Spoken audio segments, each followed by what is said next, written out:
All right, well, listen, a lot to get to. Let's wrap up that last thought, which is, do you need to be aligned with people you date? Politically, sports teams, religion, thoughts? Like where do you draw the line? Again, people you date is different than people you're friends with, because to go back to what we said about our career, Rich and I lined up in the fact that, well, we were both single young dudes at the time, but we were attracted to different kinds of women. We both liked sports, but he liked the Mets, I liked the Yankees. You know, we had commonalities, but we rooted for different things. So friendships are different, right? Because you challenge each other, you rival each other. Please, relationships that when you're with someone intimately, how much of a commonality do you want? I never wanted my girlfriend or wife to like the same music that I liked, but it was important that they liked music, right? So there's certain things. It just depends how important it is to you. I mean, friendships are different, because last night during that debate, I was texting a bunch of random people. I have friends that think Donald Trump's the worst guy on earth, and I have other friends that think Donald Trump's the greatest guy on earth. So, I mean, friendships, listen, I love all types of people as friends. I think that's the best part of having friends. That's the way it should be. That's the way it used to be, right? Yeah. So friendships, that's different. You're right. Relationships, someone you're laying next to every night, someone you're in love with. I think sports teams, it doesn't matter who she roots for, unless, of course, like Danny said, if her family lives and dies by a team that you hate, it might be awkward. Politically aligned was never even a thought. I can't imagine, loving a woman. She's everything, right? And you're like, but I don't align with her political views. That's so unheard of from our come up, but I understand today, and now especially, that is definitely something that might be on your mind. And we bring that up because last night, right after the debates, you saw Taylor Swift come out publicly, and it shouldn't be a big deal, but it's a huge deal. And it does make you think, well, then Travis Kelce's probably on board, but is that a guarantee? I don't know. I mean, what if Ed Kelce's like, you better cut her loose? I mean, who knows what people think politically? And again, I get it. It's very important stuff. And we're moving forward. Don't look backwards, but there is something to be said about the past where you sort of kept that stuff to yourself and you didn't let it affect your relationships. Mm-hmm. Yeah, we should go back. We should go back to that vibe a little bit. I missed that a little bit. Yeah, a little bit. How about, I'll give you some reminders too, just based on failed experiences. Something you should speak of before you get married and tie it down. Rich always brings this up, and it's not like I didn't have these conversations. It's just it didn't pan out the way I wanted it to. If you're in a career where you might have to move one day, you better make sure that she's aligned on that same page with you before you both say I do. Because I ended up traveling a lot for my career, and it didn't fly well with the woman I was with. I had these talks, but I don't think we were really aligned. I think that's important. Yeah, I dated a girl that was Italian, Brooklyn. The vibe was she's never leaving. And I was like, I'm in broadcasting. Life might take me out of New York, which it did. You can end up anywhere. And I remember being like, I don't think she might say she would, but I don't know if I got a job in, Well, you know what? She was Chicago real tight with or her Texas, family. She was never leaving wherever her family was. So right? When it comes to whether or not you're aligned, I just wonder if there's a weird pressure of Travis Kelce now to be like, I too am with Kamala. And then, Patrick Mahomes. What's going to happen in today's climate, especially with an election coming up, if Travis Kelce doesn't align with her and speaks out publicly, they're already asking Mahomes about it, right? Mahomes said, I'm not telling you. But they're going to ask Travis if they haven't already. If he says he's not aligned with her, then it just looks like trouble in paradise, and then social media causes this big controversy about how they're no good for each other. Maybe the Swifties will be like, how could she be with a Trumper? He almost has to be aligned just for optics. I think there have been small indicators in the past that Travis Kelce probably aligns more with Kamala Harris.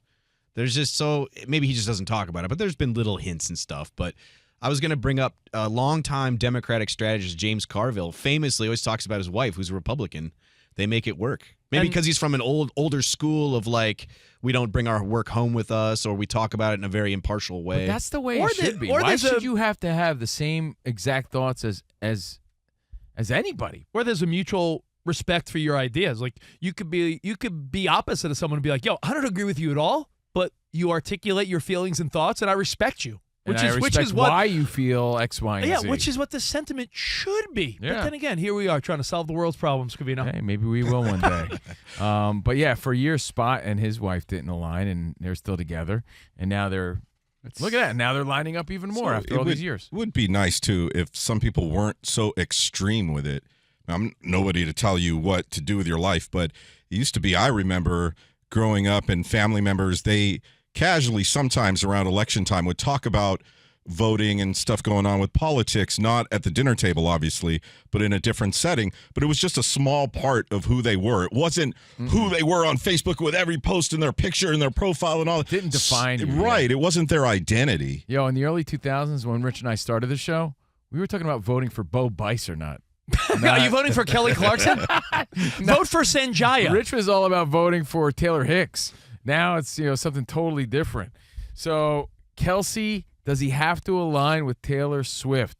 Now, again, not to be all gossipy, but Brittany Mahomes, it's been said that she links up with Donald Trump. He thanked her, right? Because she was liking all his posts. So you would assume that Patrick probably leans Donald Trump. Possibly. Doesn't have to be, but possibly, right? Which means that him and Travis Kelce don't necessarily line up. And they're all hanging at the U.S. Open And yet because they're normal friends Right. that could accept other people. So you can take that information and think what you want.